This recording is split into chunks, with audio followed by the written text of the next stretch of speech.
बात करते हैं सियासत की। आज से यूपी में बीजेपी का टोली महासंपर्क अभियान शुरू होने जा रहा है, जिसके तहत नेता तमाम लोगों से मिलेंगे। लखनऊ में राज्य के कानून मंत्री ब्रजेश पाठक और बीजेपी प्रदेश अध्यक्ष स्वतंत्र देव सिंह ने इस अभियान की शुरुआत की है। इस डोर टू डोर अभियान के तहत पार्टी के नेता कार्यकर्ता कोरोना प्रोटोकॉल का पालन करते हुए घर घर जाएंगे, लोगों से मिलेंगे और लोगों को बीजेपी के जरिए किए गए काम और तमाम चीजों की जानकारी देंगे। साथ ही उन्हें वोट देने की अपील भी करने वाले। यूपी के सभी 403 विधानसभा सीटों पर इस तरह की टोली बनाई जाएगी। हर टोली में पार्टी के 5-5 नेता और कार्यकर्ता होंगे। जैसा कि इलेक्शन कमीशन ने कहा है कि डोर टू डोर कैंपेन की परमिशन मिली है, रैलियों पर रोक लगा दिया गया है, जिसके तहत बीजेपी अब टोली महासंपर्क अभियान की शुरुआत करने जा रही है, जिसके तहत बीजेपी के कार्यकर्ता नेता लोगों के दरवाजे पर जाएंगे, लोगों से बातचीत करेंगे, बीजेपी के जरिए किए गए कामों के बारे में समझाएंगे, साथ ही साथ उनसे वोट करने की अपील करेंगे। प्रदेश अध्यक्ष जो कि यूपी के हैं स्वतंत्र देव सिंह ने इस अभियान की शुरुआत भी कर दी है। फिलहाल जो कानून मंत्री ब्रजेश पाठक हैं वो लोगों के दरवाजे पर जाएंगे। 5 लोगों की टीम होगी, लोगों से कैंपेन करेंगे, बीजेपी के काम के बारे में ब्यौरा देंगे, उनसे अपील करेंगे कि वो बीजेपी को वोट करें। तो इलेक्शन कमीशन के आदेश के बाद, जैसा कि कोविड प्रोटोकॉल के तहत इलेक्शन कमीशन ने कहा है, अब सभी राजनीतिक दल उसे फॉलो करते नजर आ रहे हैं। कानून मंत्री ब्रजेश पाठक इस वक्त लखनऊ में मौजूद हैं और लखनऊ के अलग अलग इलाकों में जाकर प्रचार प्रसार कर रहे हैं। पूरे 403 विधानसभा सीटों पर जो भी बड़े चेहरे हैं वो सभी जाकर प्रचार प्रसार करेंगे। और एक नई तस्वीर हम देख रहे हैं। कानून मंत्री आमतौर पर यूपी में कानून का राज कायम करते हैं, लेकिन यहाँ पर अगर हम देखें तो ये सिलाई मशीन से कपड़े सिल रहे हैं। सर, पुराना लगाव लग रहा है सिलाई मशीन से। असल हम अपनी अम्मा को बड़ी मदद करते थे। तो आप देख रहे हैं, देखिए बिल्कुल सिलाई टेढ़ी नहीं हो रही है। तो क्या पहले भी आप सिलाई कर चुके हैं? अम्मा जब हमारी सिलती थी तो हम उनका मशीन चला देते थे, जैसे उनको दिक्कत न हो।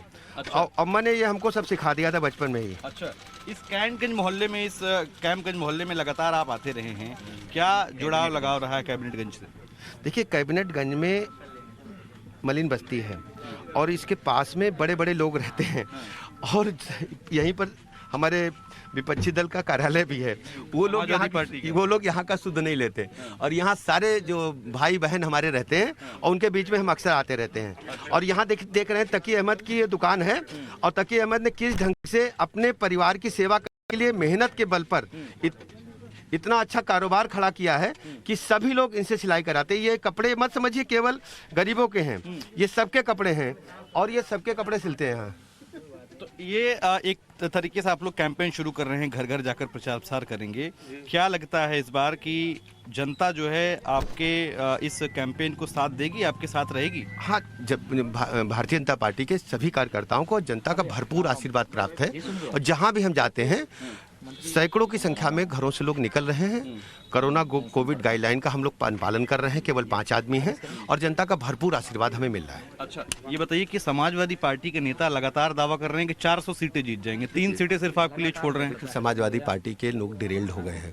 सत्ता की भूख ने उनके दिमाग को चौपट कर दिया है। उनको लगता है कि किसी प्रकार इनके प्रकार सत्ता मिल जाए, जबकि जनता ने उनको पिछली बार जब सत्ता दिया था 2012 से 17 में गुंडई, माफिया, अराजकता, लूट, डकैती, बलात्कार, बहू बेटी की इज्जत आबरू खतरों में, सरकारी ठेकों पर लूट, भ्रष्टाचार की पराकाष्ठा जनता भूली नहीं है।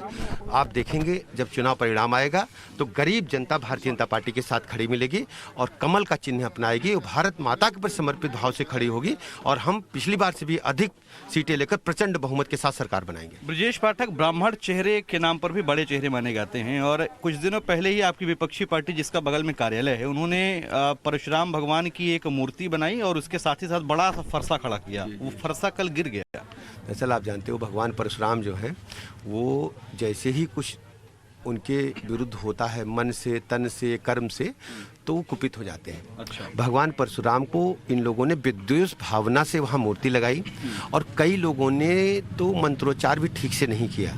आप जानते हैं कि किस प्रकार मंत्रोच्चार उनके मुँह से निकले होंगे। जहाँ गालियों को मंत्र के रूप में उपयोग में लाया जाता हो, ऐसे लोग भगवान परशुराम के मंदिर में घुस कर के जिस प्रकार कुकृत्य किए, भगवान परशुराम कुपित हो गए और उन्होंने अपना फरसा फेंक दिया और ये सपा के लिए भारी अपशकुन है। अब सपा का सत्यानाश होना तय है। एक आखिरी सवाल सर, कोई एक ऐसा मंत्र जो समाजवादी पार्टी के लिए या बीजेपी की भलाई के लिए, किसी के लिए आप कहना चाहें ब्राह्मण के तौर पर? जैसे मैं कहना चाहता हूँ कि हम लोग ब्राह्मण समाज से हैं और हम लोगों में माना जाता है कि माँ गायत्री हम सबकी आराध्य देवी हैं और माँ गायत्री की कृपा से ही चराचर जगत संचालित होता है।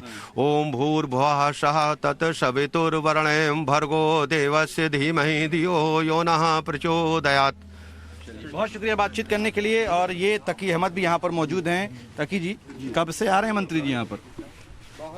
मंत्री जी हमारे जो है करीब 2017 के बाद से जो विधायक बने हैं यहाँ के, जब से वो 5वीं बार आए हैं यहाँ पे वो। अच्छा। और इससे पहले की जो गवर्नमेंट बनी है 2007 में बहन जी रही और 12 में अखिलेश जी रहे, कभी किसी का विधायक या मंत्री कभी क्षेत्र में नहीं आया हमारा। तो मंत्री जी लगातार आते रहते हैं? मंत्री जी लगातार रहते हैं और आते रहते हैं। सामने ये शौचालय दिखाइए आप, ये शौचालय बनवाया मंत्री जी ने, समरसेबुल लगाया यहाँ पे, और मंत्री जी ने छोटे से क्षेत्र हमारे बहुत विकास किया। अच्छा। बहुत विकास किया। तो आप लोग संतुष्ट हैं? बिल्कुल बिल्कुल। तो मंत्री की संतुष्ट हैं, पूरी बीजेपी संतुष्ट? पूरी ये सियासत है। चुनाव के वक्त नेता मंत्र भी उच्चारित करते हैं और यंत्रों का इस्तेमाल भी करते हैं वोटर्स को लुभाने